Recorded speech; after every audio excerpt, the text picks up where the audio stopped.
293 अन्वय प्रस्ताव श्री आदित्य ठाकरे. नाही, पहिले आपण मग ते वाचणार. काय पहिले मांडणाऱ्यांनी मांडायचा मग ते वाचणार. नाही नाही नाही हो, ऐका ऐका ऐका ऐका खाली बसा खाली बसा. ऐका, माननीय अध्यक्षांनी मगाशी सांगितल्याप्रमाणे आता विरोधी पक्षाचा प्रस्ताव होईल आणि ऐका ऐका ऐका ऐका ऐका ऐका अरे ऐका ना हो, ऐकतच नाही हरीजी तुम्ही.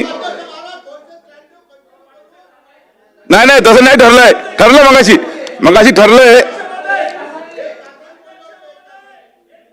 नाही नाही आता तुम्ही पुढे गेला आता चला. सन्माननीय आदित्य ठाकरेजी काय आता काय बोलायचं ना. होणार होणार. ऐकत तुम्ही ऐकायलाच तयार नाही तर काय करणार आहे तुम्ही. सांगतोय तुम्ही ऐकूनच घ्यायला तयार नाही. हे बघा आता 1 तास या ठिकाणी विरोधी पक्षाच्या 293 सुरू होईल. यानंतर तो ऑन लेग राहील आणि नंतर मग संपेपर्यंत आपला 293 चालेल. सत्ताधारी पक्ष असं ठरलंय. अध्यक्ष महोदय, मी आपल्या अनुमतीने विरोधी पक्षाचा प्रस्ताव मांडत आहे. वेळ वाचवण्यासाठी मी आपल्याला विनंती करत आहे, ते पूर्ण नाही वाचलं तर चालेल का? आपली अनुमती असेल तर चालेल चालेल. धन्यवाद अध्यक्ष महोदय. अध्यक्ष महोदय, मी आपले आभार मानतो की आज विरोधी पक्षाच्या वतीने आम्हाला बोलायला इथे संधी दिली. आपण प्रस्ताव मांडत असताना पहिलं तर 1 वर्ष झालं निवडणुकीला, 1 वर्ष झालं हे सरकार बनून. मागच्या वर्षी पण आम्ही इथेच होतो, यावर्षी देखील इथेच आहोत. आणि सगळ्यात महत्त्वाची गोष्ट म्हणजे एक आवर्जून आपल्या लक्षात आणू इच्छितो मी की माझ्या बाजूची जी एक जागा आहे सन्माननीय विरोधी पक्ष नेता, ही जवळपास 1 वर्ष चर्चेतच आहे, विषय प्रलंबित आहे. आणि लोकशाही पद्धतीमध्ये जे आम्ही नाव दिलेलं आहे, जे तिन्ही पक्षांनी मिळून काही अपक्षांनी मिळून नाव दिलेलं आहे विरोधी पक्ष नेत्यासाठी, एवढं सुपर बहुमत असताना, एवढी मेजॉरिटी असताना कुठे अडलेलं आहे ह्याची आम्हाला शंका येतेच. असो, मला त्याच्यात जायचं नाही. पण आम्ही या 1 वर्षात अनेक घोषणा ऐकलेल्या आहेत. समोर तर एक मंत्री महोदय बसलेले आहेत, मी त्यांचं अभिनंदन करतो, त्यांना धन्यवाद, त्यांचे आभार मानतो आणि मनापासून मानतो. कुठेही सार्कॅझम नाही, कारण बाकीचे आपापल्या कामाला कार्यक्रमाला गेले असतील. पण मला वाटतं हे सगळ्यात महत्त्वाचं काम म्हणजे विधिमंडळ आहे. या 1 वर्षाच्या काळामध्ये आम्ही अनेक गोष्टी ऐकल्या की हे गतिमान सरकार आहे, इकडच्या इकडे ट्रिपल इंजिन सरकार आहे, वरती खालती पाहिलं तर डबल इंजिन सरकार आहे. तसंच एवढं मोठे बहुमत असताना आम्हाला सांगितलं जातं की आता महाराष्ट्र थांबणार नाही, आता आम्ही थांबणार नाही, आता वेग पकडलेला आहे. पण कुठे ना कुठेतरी मी विनंती करीन सरकारला आपल्या माध्यमातून अध्यक्ष महोदय की हा वेग जो पकडलेला आहे, गतिमान जी गती पकडलेली आपण, कुठेतरी आपण स्लो डाऊन नाही, वेग कमी करणं नाही, पण खरोखर ह्या वेगाने चाललोय तरी कुठे, हा विचार करण्याची आज वेळ आलेली आहे. आम्ही प्रत्येक उत्तरात ऐकत असतो AI, हे उत्तरात प्रत्येक आलेलंच आहे. AI, आर्टिफिशियल इंटेलिजन्स, कुठचाही असेल विषय AI.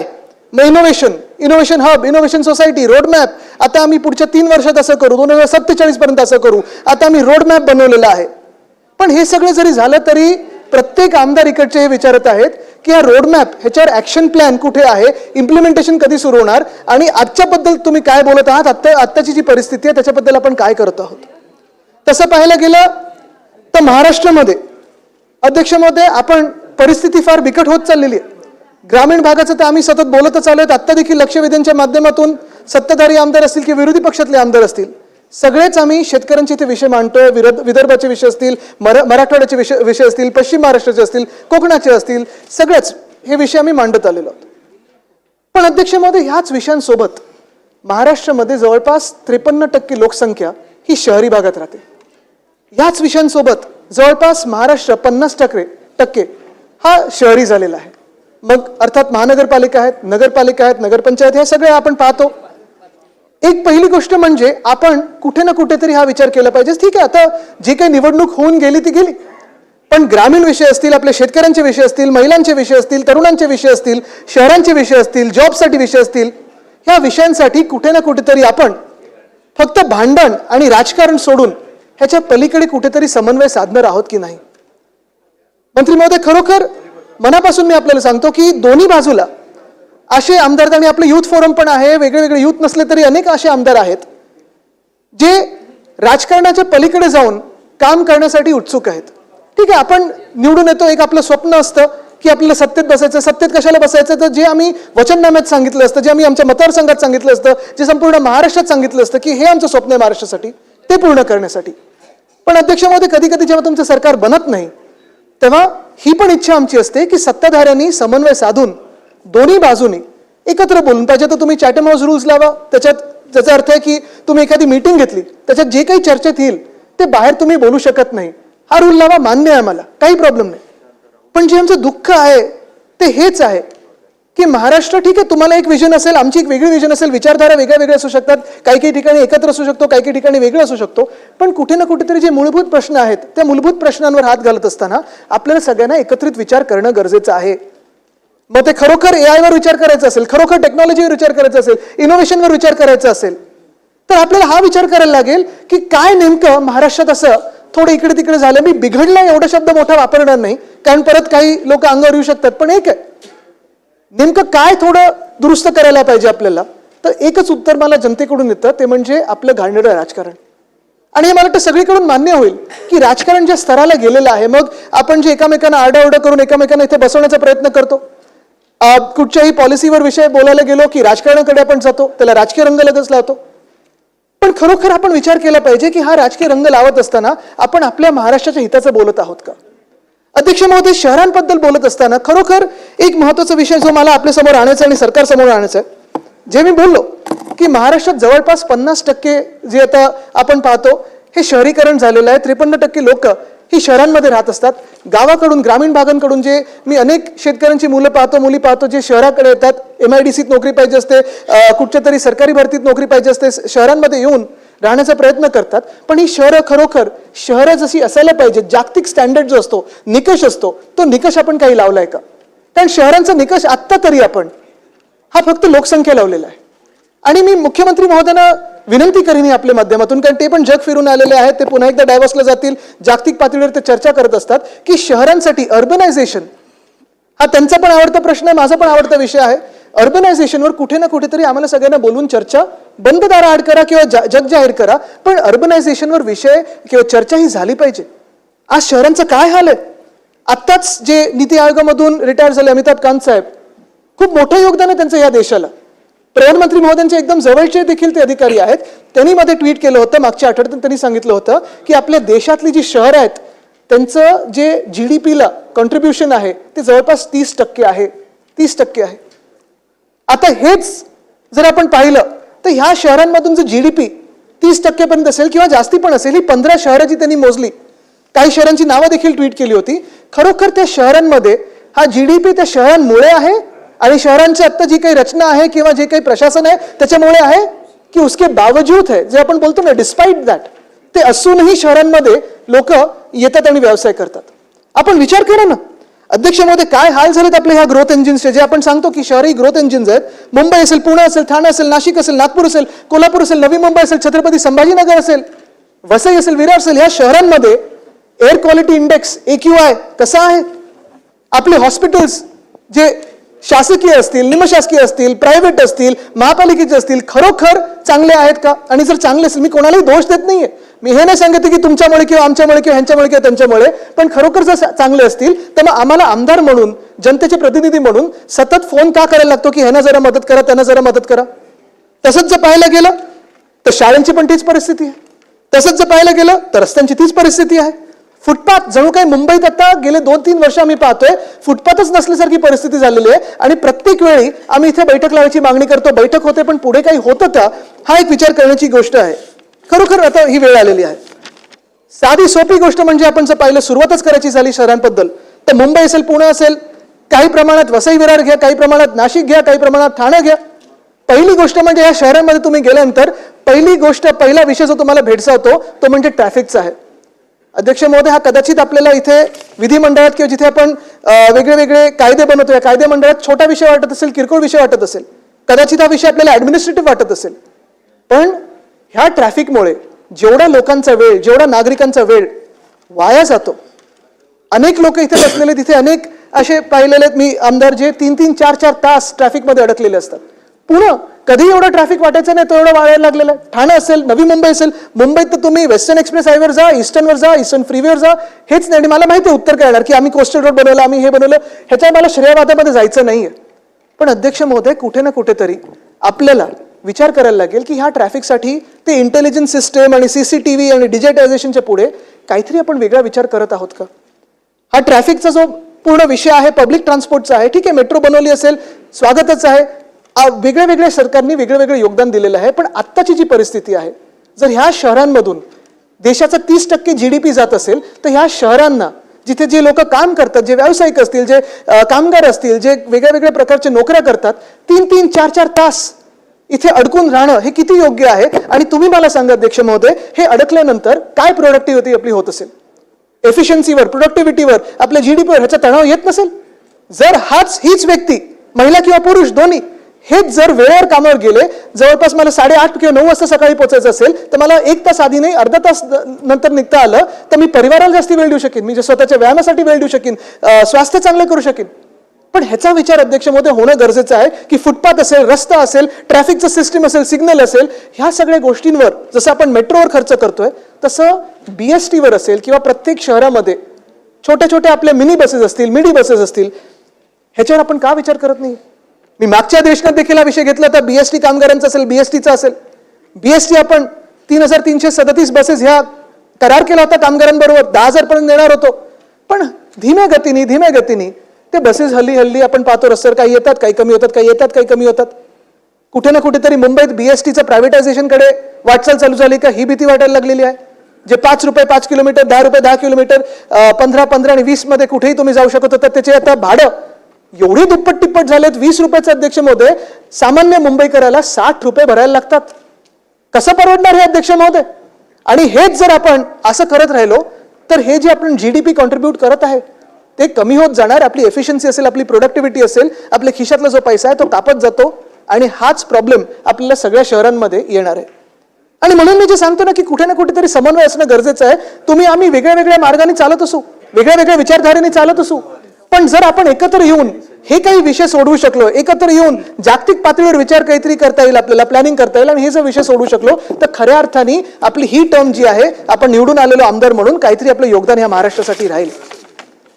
पण याच ट्रॅफिक मधून ऑफिसमध्ये पोहोचणं तर कठीण, पण घरी पोचता पोचता जे हाल होतात ते घरी पोचल्यानंतर 3-4 गोष्टी आपल्याला सांगू इच्छितो या हाऊसिंग बद्दल, ह्या हाऊसिंग या विषयाबद्दल. पहिली गोष्ट म्हणजे अर्थात घरी पोचल्यानंतर तुमचं घर कुठे आहे, कसं आहे, त्याच्यात आत्ताच मी ऐकलं ते OC मिळाली की नाही मिळाली आहे. म्हणजे OC मिळाली नाही त्यांना आपण ॲम्नेस्टी देतोय, चांगली गोष्ट आहे. पण ज्या कारणामुळे OC मिळाली नव्हती, बिल्डरांनी जो किती घोळ केला असेल, घोटाळा केला असेल, काहीतरी तिथे चुकीचं केलं असेल, बिल्डरांची जी चूक आहे त्या बिल्डरांना आपण दंड काही लावणार आहोत की नाही, दंडात्मक कारवाई काही होणार आहे की नाही, काही पेनल्टी लावणार आहोत की नाही, तो विचार देखील केला पाहिजे. कारण बिल्डर कॉन्ट्रॅक्टर हे किती दिवस आपण घेऊन बसणार आहोत मांडीवर?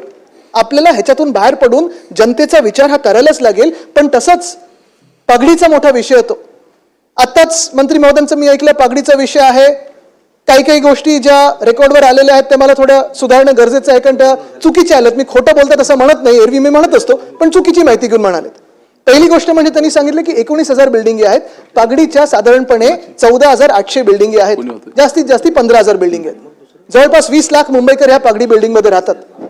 त्यांना बाकी कुठचीही मदत नकोय, ना लँडलॉर्डला TDR पाहिजे, ना लँडलॉर्डला FSI पाहिजे, ना पगडीवाल्यांना अजून काही मदत पाहिजे. विषय साधा आहे, विषय सोपा आहे. मंत्री महोदय आपल्या माध्यमातून आपण कळवा त्यांना, विषय एवढाच आलेला आहे की महाविकास आघाडीच्या काळात आम्ही जो 79A 79B कायदा बनवला होता, राष्ट्रपती महोदयांकडे गेला, आपल्या काळात तो तिथून साईन होऊन आला, आपण दोघांनी त्याचं श्रेय घेतलं, मान्य, काही त्याच्यात मी हरकत घेत नाही. पण ह्याच पागडीच्या इमारतीमध्ये आता प्रॉब्लेम एवढाच झालेला आहे की हा जो कायदा नंतर तिथून पारित होऊन आला त्याच्यात कॉम्पिटंट अथॉरिटी ही कोण आहे ह्याच्यावर कोणीतरी कोर्टात गेलं. आणि कॉम्पिटंट अथॉरिटी कोण आहे कोर्टात गेल्यानंतर कॉम्पिटंट अथॉरिटी कोणासाठी, तर वाद आहे हा मुंबई महानगरपालिका आहे की म्हाडा आहे. वाद कशावरनं आहे की ती इमारत मोडकळीस आली आहे की नाही, डिलॅपिडेटेड आहे की नाही, एवढासाच वाद आहे की ह्याचं सर्टिफिकेट कोण देणार, BMC देणार की म्हाडा देणार. आता ही जर चूक सुधारली, आपण कोर्टात एवढंच सांगितलं की नाही ही अथॉरिटी देणार किंवा ही अथॉरिटी देणार, सरकारने एवढं स्पष्टपणे जर मांडला विषय तर हा विषयच सुटतो. आणि त्याच कायद्याप्रमाणे अध्यक्ष महोदय तो एवढा कायदा चांगला केला, आपण सरळ केलेला आहे की दोन्ही ह्याच्यात पहिले 6 महिने आपण त्या लँडलॉर्ड म्हणजे जागा मालकाला देतो की बाबा तुला तो तिथे रिडेव्हलपमेंट करायचं आहे का, विकास करायचा आहे का, पुनर्विकास करायचा आहे का. जमत नसेल तर मग आपण टेनंटना देतो की तुम्हाला तुमच्या मान्यतेप्रमाणे जी कोणी तुम्हाला बिल्डर पाहिजे ते घेऊन तुम्ही तुमचा विकास करा. पण इथे काय झालं अध्यक्ष महोदय, आता सांगतात की विकास जो होईल तर लँडलॉर्डला अमुक अमुक FSI देऊ, TDR देऊ, म्हणजे चला बिल्डरांचं भलं होतं जे कोणी लँडलॉर्ड करून बिल्डर घेत असतील. पण जे तिथे राहतात, जे टेनंट आहेत, ते पागडी उपकर इमारतीत जे राहतात, ह्या आत्ताच्या घोषणेप्रमाणे जर मी चुकीचं समजलो नसेल तर जेवढ्या एरियामध्ये राहतात तेवढाच एरिया त्यांना मिळतो. म्हणजेच जर 10 बाय 10ची खोली असेल, कदाचित जागा मालकाला किंवा त्या बिल्डराला TDR मिळेल, FSI मिळेल, सगळं काही मिळेल, सगळ्या सवलती मिळतील, पण जे राहतात तिथे पागडीमध्ये त्यांना तेवढीच जागा 10 बाय 10ची खोली मिळणार, ती पुढे पण तशीच मिळणार. हा कुठचा न्याय झाला अध्यक्ष महोदय? हे त्यांनी उद्या मागे घेतलं पाहिजे आणि सांगितलं पाहिजे की आम्ही 2 गोष्टी करतोय. माझी आपल्या माध्यमातून सरकारकडे 2 स्पेसिफिक मागण्या आहेत. त्यांनी पहिलं तर सांगितलं पाहिजे की कॉम्पिटंट अथॉरिटी कोण आहे ते आम्ही इथे सांगू.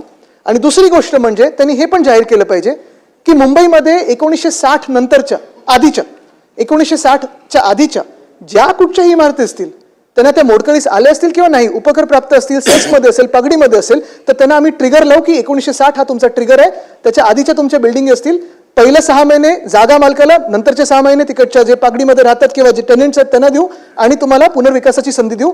जो काही तुमचा निर्णय असेल तो आम्हाला मान्य असेल. मग तुमचा एरिया, तुमचा बिल्डर जे काही तुम्हाला ठरवायचं ते ठरवा, ते समन्वयाने ठरवा आणि आमच्याकडे या. हे एवढी स्पेसिफिक मागणी अध्यक्षामध्ये, पण का आपण त्याला इथं एवढं लांबण लावून ठेवलंय मला माहित नाही. बरं, जिथे विषय सुटलेला आहे जसं BDD चाळ, ठीक आहे, तिथे पण मला श्रेयवादात जायचं नाही. तिकडच्या लोकांनी सांगितलेलं आहे, कोणाचे आभार मानायचे, कोणी हा विषय मार्गी लावला, खरा कोणी विषय मार्गी लावला, नारळ कोण फोडून गेलं, ह्याच्यात मला जायचं नाही. पण अध्यक्ष महोदय, माझ्याच मतदारसंघाचं उदाहरण घ्या, कारण वरळीचे 2 BDD आहेत, एक वडाळ्यात आहे आणि एक शिवडीमध्ये आहे. शिवडीचं जे BDD चाळ आहे, जसं वरळीचं आणि वडाळ्याचा आपण BDD चाळचा पुनर्विकास केला, तशी आमची मागणी सातत्याने राहिलेली आहे की शिवडीमध्ये जे BPTच्या जागेवर BDD चाळ आहे त्याचा पुनर्विकास झाला पाहिजे. आम्ही जे पुनर्विकास मार्गी लावला, चला दोन्ही सरकार म्हणून आपण बोलू, या आपल्या 2 सरकारनी जे विषय मार्गी लावले असतील, कारण मला श्रेयवादात जायचं नाही, भांडण घ्यायचं नाहीये अंगावर, कारण ह्याच्यात मला वेळ घालवायचाच नाहीये. कामाबद्दल बोलूया आपण, मुद्द्याचं बोलूया. BDD चाळीला जसं आपण तिकडे डेव्हलपमेंट करतोय, विकास करतोय, म्हाडाचा फायदा होणार आहे, आपल्या शासकीय यंत्रणेचा फायदा होणार आहे, आपल्या शासनाचा फायदा होणार आहे, आपल्या तिजोरीचा फायदा होणार आहे. तसंच जर शिवडीमध्ये, आणि मी स्वतः केंद्रीय शिपिंग मंत्री जे आहेत त्यांना जाऊन भेटून आलो, कारण BPT त्यांच्याकडे मी असेल, अरविंद सावंत साहेब असतील, अनिल देसाई साहेब असतील, हे दोन्ही खासदार सन्माननीय खासदारांना घेऊन गेलो होतो आणि हीच विनंती केली की म्हाडाचंच मॉडेल वापरा, BPTचंच तुम्ही डेव्हलपमेंट करा, पण एक BDDच्या तिकडे शिवडीत राहणाऱ्या सगळ्या लोकांना तुम्ही न्याय द्या, त्यांना तिथे पुनर्विकास करून द्या, आणि दुसरं BPTचा करून घ्या ना फायदा. तिथे कॉन्ट्रॅक्टर नेमा, जसं इथे 3 कॉन्ट्रॅक्टर नेमले तसं तिथे नेमा, तिथे तुमच्या तिजोरीत भर पडेल. BPT ईस्ट कोस्टवर आहे मुंबईच्या, एवढी चांगली तिथे इमारत बनू शकते सगळ्या BDD वासियांसाठी, पण का विषय पुढे जात नाही? बरं, जिथे विषय पुढे गेलेला आहे, गंमत अशी झाली की हा विषय पुढे गेल्यानंतर आता आपण पाहतोय BDD मध्ये इमारती बनलेल्या आहेत. आम्ही तिथे पोलिसांसाठी घरं करून दिली. सावली बिल्डिंग मधले आपले जे बिचारे होते, इकडे काही अनेक अधिकारी आहेत सावली बिल्डिंग मध्ये राहतात, ती बिल्डिंग देखील आम्ही त्या विकासात आणली होती, पुनर्विकासात आणली होती. आता ती देखील इमारत का काढून टाकली काहीच माहित नाही. आम्ही सातत्याने मागणी करतो की सावली बिल्डिंगला येऊ दे, सावली बिल्डिंगला येऊ दे. पण अध्यक्ष महोदय, हे करत असताना आता जी लॉटरी निघते BDD साठी, जेव्हा घरं दिसत आहेत, ह्या लॉटरीमध्ये काही सत्ताधारी तिकडचे कार्यकर्ते, मी मोठे नेते नाही म्हणणार, त्यांची नावं घ्यायची नाहीत मला, पण काही कार्यकर्ते जाऊन हस्तक्षेप करत आहेत, लॉटऱ्या बदलतात. जी लॉटरी बदललीच नाही पाहिजे, ही लॉटरी असते, कारण त्या लॉटरीच्या पद्धतीने निघते. जर तुम्ही सेट करायला लागलात तर कसली लॉटरी? पण हीच लॉटरी आता राजकीय हस्तक्षेप करत आहेत. त्या राजकीय हस्तक्षेपामुळे तिथे जातीय तेढ असेल, सामाजिक तेढ असेल निर्माण होत आहे. आणि जी लोक वर्षानुवर्ष काय एवढे, म्हणजे मला आठवतं 1923ची एक बिल्डिंग आहे तिथे, आणि आता आपण दुसरी बिल्डिंग 2025-26 मध्ये कंप्लीट केली. 100 वर्षाचा प्रवास, 101 वर्षाचा प्रवास, 102 वर्षाचा प्रवास, एवढे वर्ष पिढ्यानपिढ्याचे लोक एकत्र राहत आलेले आहेत. ह्या लोकांमध्ये तुम्ही भांडणं लावताय, या समाजांमध्ये तुम्ही भांडण लावताय. कोणी कोणाची आडनाव पाहिलं नव्हतं, कोणी कोणाची जात पाहिली नव्हती, कोणी कोणाचा धर्म पाहिला नव्हता, सगळे सणवार एकत्र साजरे करत होते. ह्याच समाजामध्ये तुम्ही आता तिथे वाद लावायला निघाले आहात, तुम्ही भारताच्या नागरिकांमध्ये वाद लावायला निघालेला आहात. हा कुठच्या नाही, हे थांबलं पाहिजे अध्यक्ष महोदय कुठेतरी. आणि अशाच जिथे जिथे प्रकार होत आहेत, जिथे जिथे रिडेव्हलपमेंट आहे, जसं वरळीतलं मी BDDचं बोलतोय, वडाळ्यातले असेल, जे रेंटवर जाणार आहेत, तिथे कमीत कमी 40,000 हे रेंट आता शासनाने ठरवलं पाहिजे. कारण मुंबईत आपण पाहतोय अनेक असे तुम्ही पाहताय शासकीय कार्यक्रम असतील किंवा या पुनर्विकासाच्या योजना असतील किंवा प्रायव्हेट असतील, इथे भाव वाढत चाललेले आहेत. आणि भाव वाढणं एक इकॉनॉमीला चांगलं एक चालना देत आहे. आणि ही जर चालना येत असेल आपल्या इकॉनॉमीला, आपल्या सगळ्या कामगारांसाठी, पूर्ण त्या बिल्डिंग क्षेत्रातल्या कामगारांसाठी, इंडस्ट्रीला, तर आपण चालना का देऊ नये? माझी ही आग्रहाची विनंती राहील, मागणी राहील सरकारकडे की BDD मध्ये देखील आणि इतर सगळीकडे जिथे जिथे शासकीय पुनर्विकास चालू आहे अशा ठिकाणी रेडी रेकनर असेल किंवा त्याच्यापेक्षा थोडा जास्ती आजूबाजूला जो भाव चाललाय त्याच्याप्रमाणे 40,000 किंवा जास्ती हा रेंट देणं गरजेचं आहे. पण अध्यक्ष महोदय, ह्याच गोष्टींसाठी जेव्हा आम्ही आंदोलनं करतो, ह्याच गोष्टींसाठी जेव्हा आम्ही रस्त्यावर येतो, तेव्हा पहिली जी एक फौज आमच्यावर सोडली जाते, कधी कधी थांबवायला, कधी कधी लाठीचार्ज करायला, ती म्हणजे पोलिसांची असते.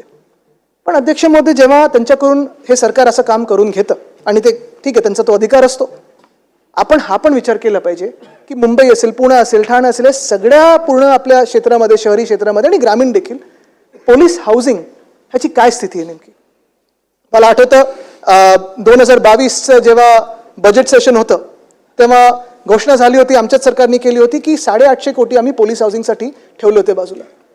काही काही छोट्या मोठ्या गोष्टी असतात, कुठेतरी लिकेज होत असतं, कुठेतरी दार तुटलेलं असतं, कुठेतरी जसं माझ्याकडे वरळीमध्ये जलकुंभ हा मला तोडायला लागला कारण तो जुना होता, पण आता तो पुन्हा बांधण्यासाठी जी आम्हाला फंड पाहिजे, आम्ही पत्र लिहितोय 5 कोटी द्या, 5 कोटी द्या, तो आमच्यासाठी नाही मागत आहे अध्यक्ष महोदय, त्याच पोलिसांसाठी मागतोय जेव्हा आम्ही आंदोलन करतो त्यांना तुम्ही आमच्यावर सोडता, त्याच पोलिसांसाठी मागतोय आम्ही. आणि तेच पोलीस आहेत जे या महाराष्ट्रात बरं वाईट काही घडलं तर पहिले छातीवर वार घेणारे तेच पोलीस आहेत, त्यांचा आदर आपल्याला करायलाच पाहिजे. आणि त्याचाच पोलीस हाऊसिंगसाठी मी आज इथे विषय मांडत आहे. बरं, एवढंच विषय थांबत नाही, कारण इन सर्व्हिस पोलीस हाऊसिंग हे जसं चांगलं झालं पाहिजे तसं अनेक पोलीस कर्मचारी आहेत, अनेक BMCचे कर्मचारी आहेत, अनेक वेगवेगळ्या महानगरपालिकेचे आहेत, अनेक शासकीय कर्मचारी आहेत जे या महाराष्ट्रात वेगळ्या वेगळ्या शहरांमध्ये 20-20, 30-30 वर्ष सेवा करत आलेले आहेत. आहे ना, हा पण मराठी माणूस आहे. काही काही जरी मराठी नसतील तरी यांनी महाराष्ट्राची सेवा केलेली आहे. पूर्ण आयुष्य आपलं जीवनातले 30-40 वर्ष जेव्हा शासन त्यांना सांगतं तिथे पोचा, तिथे पोचा, तिथे जातात, दिवस रात्र काम करतात, मेहनत करतात, जास्तीत जास्ती जिथे आपण चुकतो तिथे आपल्या सुधारण्याचा प्रयत्न करतात. अशा लोकांसाठी जे रिटायर्ड होतील त्यांना देखील त्यांच्या शहरामध्ये आणि त्यांच्या आवडीच्या शहरामध्ये, मुंबईमध्ये असेल, पुण्यामध्ये असेल, ठाण्यामध्ये असेल, नवी मुंबईमध्ये असेल, छत्रपती संभाजीनगरमध्ये असेल, नाशिकमध्ये असेल किंवा त्यांच्या जिल्ह्यामध्ये असेल, पोलीस हाऊसिंग आपण तिथे बांधून देणं हे गरजेचं आहे. आणि मुंबईमधलं तर माझा आग्रह राहील की मुंबईमध्ये करून देणं गरजेचं आहे. मध्ये एक निर्णय झालेला की ते कुठे सिडकोच्या खाणीत पाठवत होते, पण आम्हाला खाणीत जायचं नाहीये, आम्हाला तिथे धुळीत जायचं नाहीये.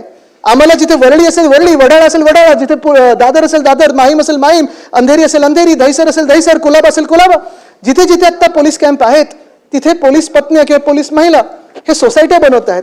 आणि प्रयत्न हाच आहे की या सोसायट्यांना सरकार कधी ना कधीतरी जागा देईल आणि थोडं कन्स्ट्रक्शन कॉस्टवर काहीतरी बनवून देईल. पण जे माझ्या आता कानावर येतंय तर जिथे जिथे ही चळवळ सुरू झाली आहे पोलीस पत्न्यांची किंवा रिटायर्ड पोलीसवाल्यांची की आम्हाला सोसायटी बनवायची आहे, तिथे अध्यक्ष महोदय तिथे दमदाटी सुरू झालेली आहे. फोन जात आहेत, गृह खात्यातून फोन जात आहेत, वरिष्ठांकडून फोन जात आहेत की काय चाललंय तुमचं, ही जागा आम्ही तुम्हाला करू देणार नाही. आणि म्हाडाकडून जे आता सरकार करत आहे की आम्ही आता लेआउट बनवू सगळ्या पोलीस कॅम्पचं, अध्यक्ष महोदय माझी ही इथे मागणी राहील आणि हे माझं सांगणं राहील इथे की ह्या पोलीस कॅम्पवर बाहेरचे नाही, पहिले अधिकार पोलिसांचाच असेल आणि पोलिसांचाच राहिला पाहिजे, पोलिसांचाच राहिला पाहिजे. तसंच जसं मी सांगतोय, जसं आता धारावीचा पुनर्विकास असेल किंवा असे मोठे लेआउट जिथे येतात किंवा आता जे मिल लँडचं झालं, तर मिल लँड मुंबईमध्ये किती राहिलेत मला माहित नाही, ठराविक असतील, वनथर्ड वगैरे हे सगळे आपण प्रयत्न करून झालेले आहेत. पण ह्या गोष्टींमध्ये देखील आपला जो टक्का आहे, जो ज्यांनी महाराष्ट्राची सेवा केलेली आहे त्यांना प्राधान्य देऊन, मग शासकीय कर्मचारी असतील जे रिटायर्ड होतील, महानगरपालिकेचे असतील, इतर निमशासकीय असतील, मग अंगीकृत संघटना असतील BST वगैरे, ह्यांना देखील रिटायर्ड झाल्यानंतर तिथे कन्स्ट्रक्शन कॉस्टवर किंवा PM आवास योजनेसारखं तुम्ही मुख्यमंत्र्यांचं नाव द्या, मुख्यमंत्री आवास योजना, पण ते त्यांच्यासाठी झालंच पाहिजे. कारण मुंबईवर, महाराष्ट्रावर पहिला अधिकार ह्या लोकांचा आहे ज्यांनी महाराष्ट्राची दिवस रात्र सेवा केलेली आहे. खरोखर अध्यक्ष महोदय, जसं हा विषय झाला तसा तिसरा आणि महत्वाचा विषय पुन्हा एकदा या हाऊसिंगमध्ये, तो म्हणजे SRAचा आहे. SRA देखील आपण पाहता लक्षवेधी सुरू झाली की आम्ही गदारोळ सुरू करतो, कारण आम्हाला हे विषय प्रत्येकाच्या मतदारसंघात मांडायचे असतात आणि आम्ही आतली पण अडचण जाणू शकतो, कारण आपल्याला त्या वेळेत आम्हाला तेवढे लोकांना बोलू द्यायचं असतं जास्ती, बरोबर आहे ना. आणि ते पण आपल्या पण मतदारसंघात असाच विषय असेल अध्यक्ष महोदय. पण अध्यक्ष महोदय, जी SRAची योजना मला आठवतं माझ्या आजोबांनी, वंदनीय हिंदू सम्राट बाळासाहेब ठाकरेंनी त्यावेळी आणलेली, 1995 साली आपलं युतीचं सरकार होतं त्यावेळीपासून सुरू झाली. SRA ही संपूर्ण महाराष्ट्रात आता वेगळ्या वेगळ्या प्रकारात आपण लागू करत असतो, पण मुंबईमध्ये देखील SRA आता काही वर्ष मी पाहतो, जसं माझ्या मतदारसंघामध्ये, अनेक मतदारसंघांमध्ये 17-18 वर्ष काही पेंडिंग असतात, काही झपाट्याने पुढे गेल्या, काही आता हळू झालेल्या आहेत, गती थोडी कमी झालेली आहे. का तर छोटे मोठे तिथे विषय असतात. तिथे काहीतरी एक वेगळी सोसायटी झालेली असते, तिथे एक दुसऱ्या बिल्डरनी आमिष दिलं असतं, काहीतरी लिटिगेशन झालं असतं, कुठेतरी काहीतरी प्रॉब्लेम झाला असतो. पण अध्यक्ष महोदय, ह्याच्यात 2-3 गोष्टी बघण्यासारख्या आहेत. एक, खऱ्या अर्थाने आपल्याला विचार करणं गरजेचं आहे की हे जे लोक इथे राहत आहेत ते पण हातावर पोट घेऊन काम करतात, ते देखील दिवसरात्र मेहनत करतात, ते देखील अशी कामं करतात जे अनेक लोक करणार नाहीत. पण ही सगळी मेहनत घरी गेल्यानंतर आपण त्यांना जगण्याचा काय स्तर देत आहोत. अध्यक्ष महोदय, त्यांचं जी योजना आम्ही त्यावेळी आणली होती, वॉटर फॉर ऑल, सर्वांसाठी पाणी, ही योजना मुंबई महानगरपालिकेने किती टक्के लागू केली आहे ह्याचं उत्तर मिळालं पाहिजे. कारण ही योजना अशी होती की तुम्ही लिगल असाल किंवा अथवा इलिगल घरात राहत असाल, म्हणजे झोपडीत राहत असाल, ज्याला आपण कच्चा हाऊस बोलतो, इन्फॉर्मल हाऊसिंग बोलतो, तुम्ही कुठच्याही ह्याच्यात राहत असाल, पाणी तुम्हाला कोणी नाकारू शकत नाही. पिण्याचं पाणी हे जगण्यासाठी गरजेचं असतं. आणि अध्यक्ष महोदय, हे तथ्य पाळून किंवा हेच प्रिन्सिपल पाळून आम्ही ही पॉलिसी आणली होती. ती मुंबई महानगरपालिकेने कुठपर्यंत नेलेली आहे ह्याचा विचार करणं गरजेचं. पण ह्या अध्यक्ष महोदय, अनेक गोष्टींवर इथे अडलेलं सगळं. जसं एक उदाहरण तुम्हाला देतो, जुहू मधलं एक उदाहरण आहे. जुहू एअरपोर्टच्या बाजूला 2017 मध्ये तत्कालीन मुख्यमंत्र्यांनी जाऊन निवडणुकीच्या आधी घोषणा केली होती की तुमचं ह्या निवडणुकीनंतर इकडच्या इकडे म्हणजे इन सिटू रिडेव्हलपमेंट आम्ही करू. आता 2017 ते 2026 9 वर्ष उलटून गेलेली आहेत. मुंबई महानगरपालिकेला देखील तेवढी वर्ष उलटून गेलेली आहेत. पण ते रिडेव्हलपमेंट अजून होऊ शकलेलं नाही, त्याचा तोडगा काही निघालेला नाही. जसं जुहूचा हा विषय आहे, तसंच जुहूमध्ये हजारो सोसायटी आहेत, लाखो लोक राहतात. डिफेन्सची लँड तिथे मध्यभागी असल्यामुळे ती लोक आज विचारतात की आम्ही आमच्या पुनर्विकासाचं करायचं काय. जुहू असेल, JVPD असेल, तर पूर्ण परिसर जो आहे डिफेन्स लँड आहे, कम्युनिकेशन लँड आहे. पण काहीतरी तोडगा काढायला पाहिजे. केंद्रात आपलं सरकार आहे, इथे आपलं सरकार आहे, एवढं डबल इंजिनचं सरकार आहे. जुहूच्या धावपट्टीवरनं टेक ऑफ घेत असताना खालती जे आपण पाहतो, जे सगळे सोसायटी आहेत, बंगले असतील, कोणाला पुनर्विकास करायचा असेल, कोणाला विकास करायचा असेल, कोणाचा परिवार वाढला असेल, कोणाला काही अजून पाहिजे असेल, ह्यांना आपण जगण्याचा स्तर, क्वालिटी ऑफ लाईफ का देऊ शकत नाही. तर रिडेव्हलपमेंट हे अडलेलं आहे, डेव्हलपमेंट हे अडलेलं आहे.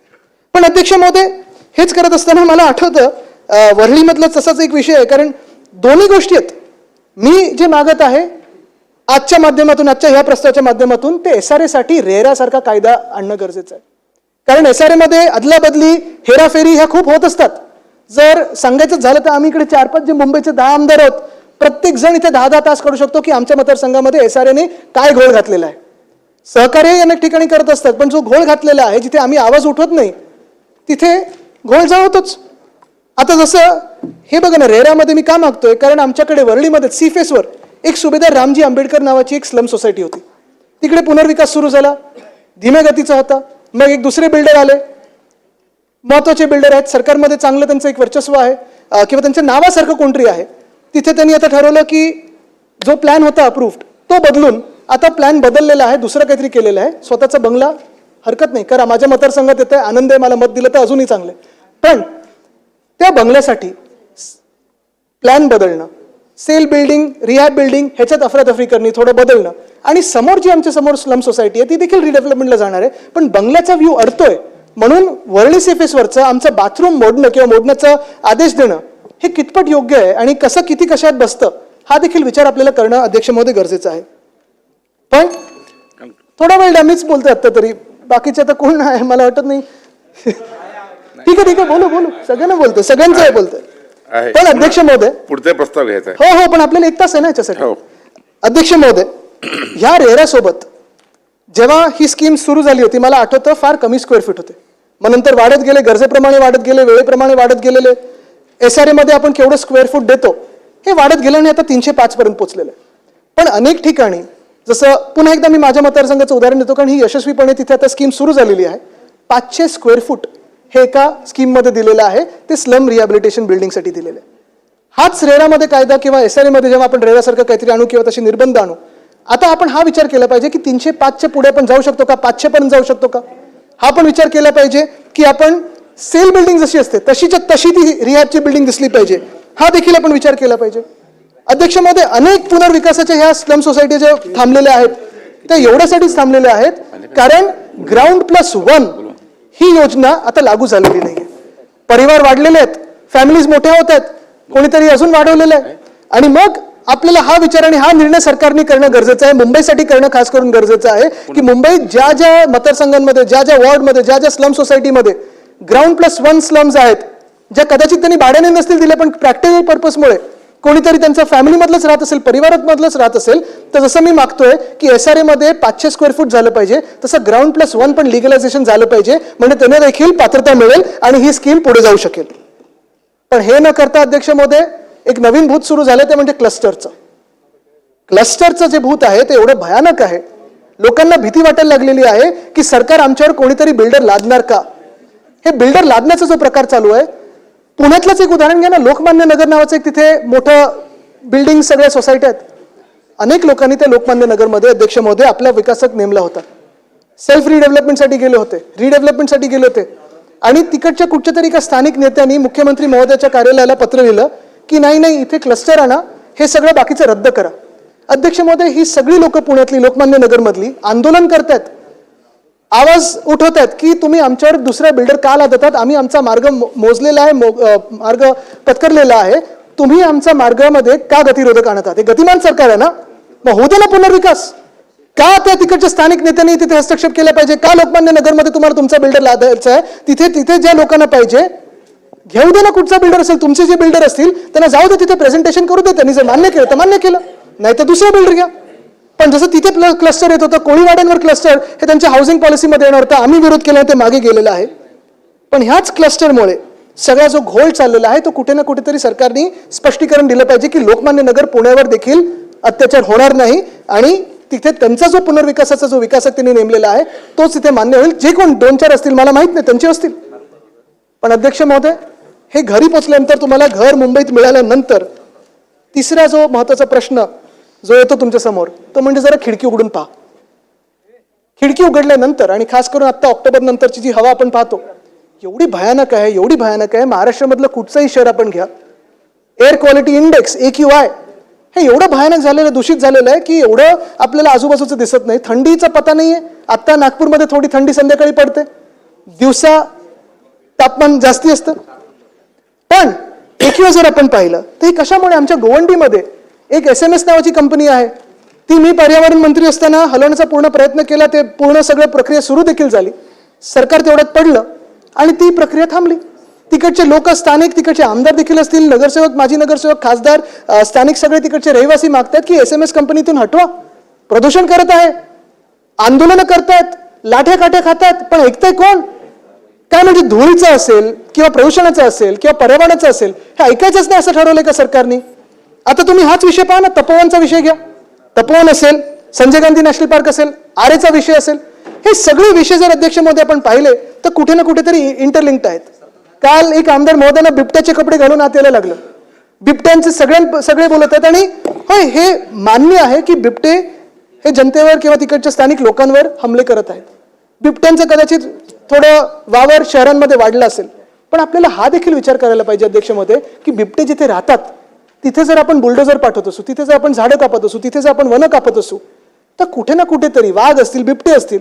मग काल भटक्या कुत्र्यांचं कोणी उदाहरण घेतलं, मग कोणी, मी गमतीत उंदीर पण बोललो. पण हा विचार आपण करायला पाहिजे की आपण पर्यावरणावर काही जास्ती विचित्र प्रभाव टाकण्याचा प्रयत्न करत नाही होत. अध्यक्ष महोदय, 5-7 मिनिटात मी कन्क्लूड करतो, कारण मला माहिती आहे. पण हा जो विषय आहे तपोवनचा अध्यक्ष महोदय, खरोखर गंभीर आहे. नाशिकमध्ये तपश्चर्याचं वन, तपोवन हे नाव दिलेलं, तिथे प्लांटेशन झालंय, तिथे ऐतिहासिक रामायणापासून, प्राचीन काळापासून हे एक वेगळी तिथे नाळ तिकडच्या नाशिककरांची जोडलेली. मग नेमकं ज्या लोकांनी नाशिक दत्तक घेतलंय असं प्रत्येक प्रचार सभेत सांगत होते, तेच तिकडची झाडं कापायला का निघालेत. तपश्चर्या ही जंगलातच होते, तपश्चर्या ही 5 स्टार मध्ये होत नाही. आम्हाला साधुग्राम पाहिजे अध्यक्ष महोदय, आम्हाला माईसचं पण पाहिजे, पण हे सगळं जे पाहिजे ती झाडं वाचून पाहिजे. जर झाडच वाचली नाही, जर वसुंधराच वाचली नाही, जर आपली पृथ्वीच वाचली नाही, तर आपण काय म्हणून जगणार आहोत. की नाही तर आपण एकदाच ठरवून टाकूया की संजय गांधी नॅशनल पार्क असेल, तपोवन असेल, अजनीवन असेल, सगळं सपाट करून टाका आणि वाळवंटात आपण आपला कारभार चालवू. पण अजनीवन कापायचा हट्ट कशाला धरलेला आहे, तपोवन कापायचा हट्ट कशाला धरलेला आहे, संजय गांधी नॅशनल पार्क हे का म्हणून आपण कापायचं. किंवा आता पण मी ऐकत होतो, एकतर आदिवासी बांधवांना, ते जिथे राहतात, तुम्ही खरोखर आदिवासी बांधवांना त्या त्यांच्या आपण वनातून नेऊन हे काय उंच इमारतींमध्ये देऊ शकणार आहात का. जे आदिवासी बांधव ज्यांची नाळ ह्या जमिनीशी जोडलेली आहे, भूमीशी जोडलेली आहे, पृथ्वीशी जोडलेली आहे, ती तोडण्याचा तुम्ही प्रयत्न करतात का, की त्यांच्या नावाखालती तुम्ही ती जागा बिल्डरांना देणार. येऊरमध्ये ज्यांचे बंगले आहेत, लावा नावं इथे बाहेर आणि सांगा की आम्ही हे बंगले तोडू. पण ते न करता झाडं तोडायची, अध्यक्ष महोदय, 2-3 शेवटचे विषय आहेत पण महत्वाचे आहेत, ते आपण मला तेवढी वेळ द्यावी कारण तेवढी वेळ आहे. आपण प्रस्ताव 7:30 सुरू केला होता, 1 तास दिलेला आहे आणि तो प्रस्ताव पूर्ण झाला पाहिजे. मला माहिती आहे सत्ताधारी पक्षाचा आग्रह आहे, तिकडे नाही बोलायचं आहे आणि पुन्हा पण दुसरा प्रस्ताव पण आहे. 8:30 पण अध्यक्ष महोदय जसं ठरलं होतं तसं 8:30 पर्यंत वेळ दिला पाहिजे. आपण सगळ्यांना बोलायचं, नाही नाही, त्यात आम्ही करतो. तुमच्यासहित इतरांना पण द्यायचं आहे. आम्ही देतो ना, सगळ्यांना वेळ देतो. अध्यक्ष महोदय, आता बघा दस साहेब बोलतात ना, तेच सांगतोय बरोबर. अध्यक्ष महोदय, जसं मी ह्यात वनांचा विषय घेतला तसं पाणी हे फार महत्वाचं आहे आणि पाणीसाठी मी काल परवाकडे बातमी ऐकली की आता गारगाईचं धरण बनणार, कारगाईचं धरण बनणार. चांगलं, हा विषय आमच्या पण वचननाम्यात होता आणि याच्यावर कदाचित उद्या वार पलटवार होऊ शकतात की तुम्ही का नाही केलं, आम्ही काय करतोय, तुम्ही काय करतोय. पण एक गोष्ट मी प्रॅक्टिकल आणि स्पष्ट सांगतो, इथे दस साहेब आहेत, तिथे सगळे आहेत, त्यांना पण हे विषय सगळे माहिती आहेत. गारगाईसाठी आणि डिसॅलिनेशन मध्ये तुम्हाला अंतर सांगतो. गारगाई आमच्या देखील वचननाम्यात होतं पण आम्ही का नाही केलं, तर गारगाईसाठी आपल्याला 2 नद्यांचं जोडणी करायला लागेल. तिथे पुढे येऊन तानसा वाईल्ड लाईफ सँच्युरीमध्ये जवळपास 5 लाख झाडांची छाटणी करायला लागेल. कॅचमेंट एरियामध्ये तुम्हाला धरण बनवायचं असतं. मग ते धरण तिथे बनवायला म्हणजे हा विषय फक्त 3,000 कोटीवर थांबणार नाहीये, 70-80 हजार कोटी किंवा जे सुप्रमा मिळत जातात त्याच्यावर आहे. पण गारगाई पिंजाळ नदी जोडायला, तिथून ते धरण बनवायला, मग तिथे कॅचमेंट एरिया बनवायला, तिकडची झाडं कापायला आणि तिथून मुंबईकडे पाणी आणायला जेवढा खर्च होईल जवळपास 1 लाख कोटीचा होईल कुठे साहेब. आणि ते झाल्यानंतर पाणी किती मिळणार आहे, 450 मिलियन लिटर अ डे.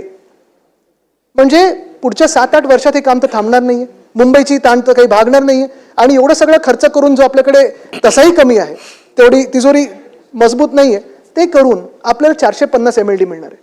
ह्याच विरुद्ध जे 2021 साली 22 साली आम्ही काम सुरू केलं होतं ते आतापर्यंत पूर्ण झालं असतं जर मधल्या सरकारने, आत्ताच्या आणि मला वाटतं काहीतरी टेंडर काढलंय पण मधल्या सरकारने जर बंद केलं नसतं तर डिसॅलिनेशन, कुठे एक झाड न कापता मुंबईसाठी आपण समुद्राचं पाणी गोड करून पहिला पायलट प्रोजेक्ट म्हणून 400 मिलियन लिटर्सचं पाणी आपण मुंबईला आणत होतो.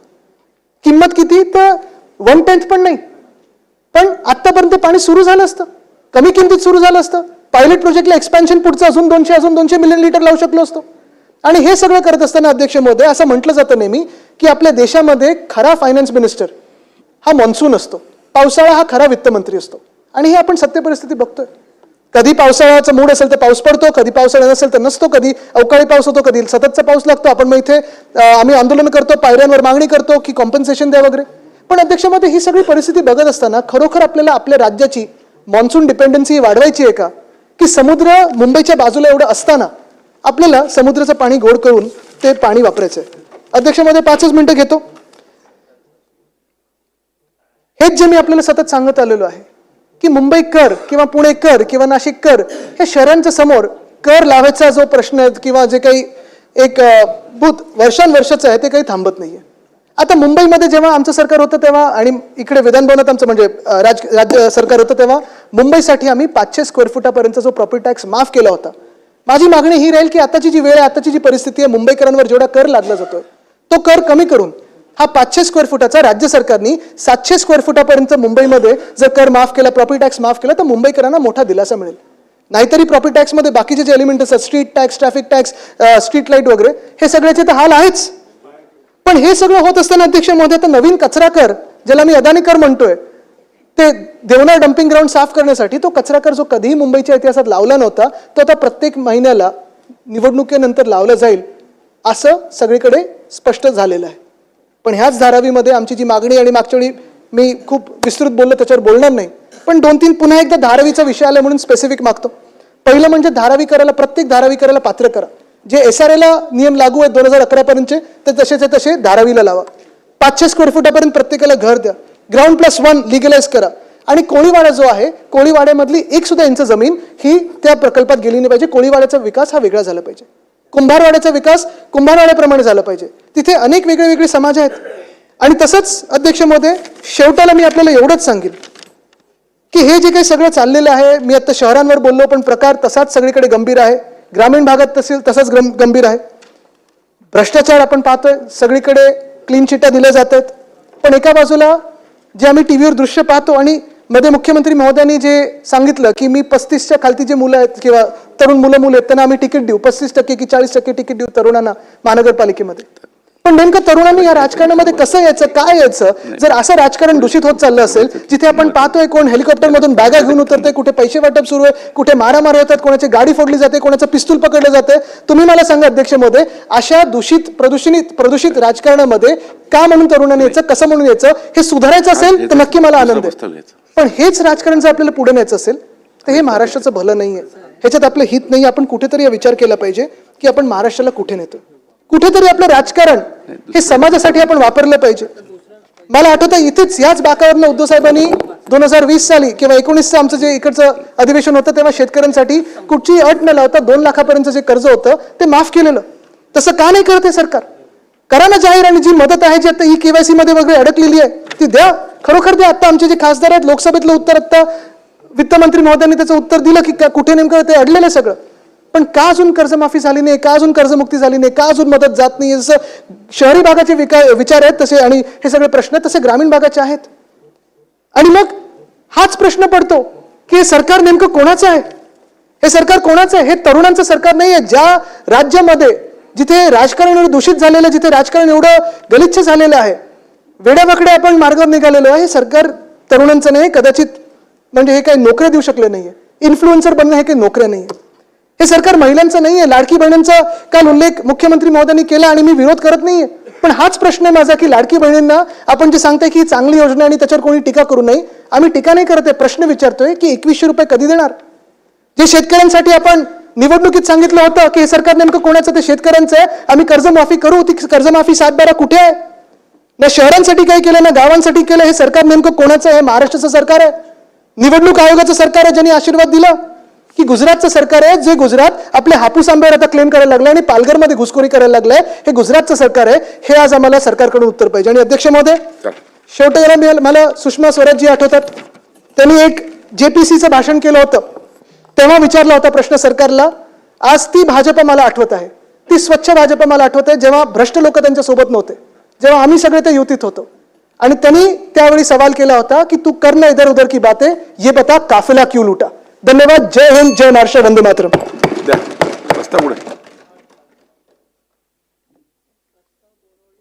ना मग प्रस्ताव द्या ना इकडे.